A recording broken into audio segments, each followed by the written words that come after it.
Trump's constant boasts and wild exaggerations are not random quirks, but a pattern rooted in grandiose, fragile narcissism.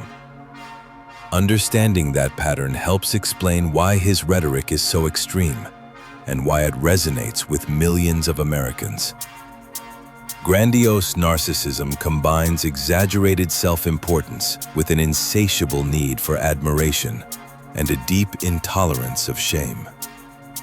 For this personality style, being merely ordinary feels like a threat, so the self must always appear as the best, the biggest, the most successful, and the most persecuted.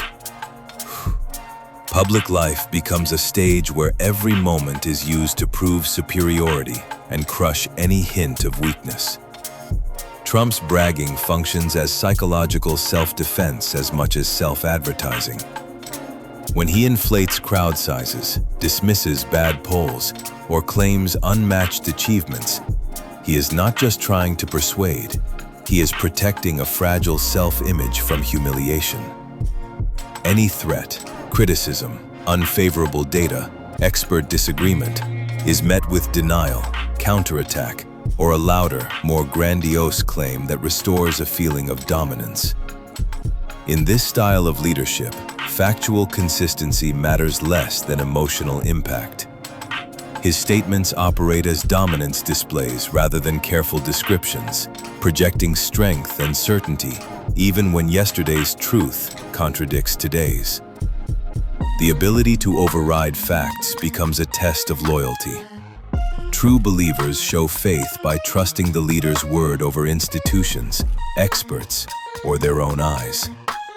Here, narcissism merges with authoritarian communication.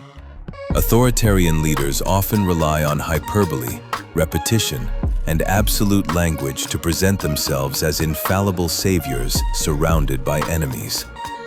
Trump's declarations that "only I can fix it," or that nobody knows more than he does, fit this self-mythologizing strongman rhetoric.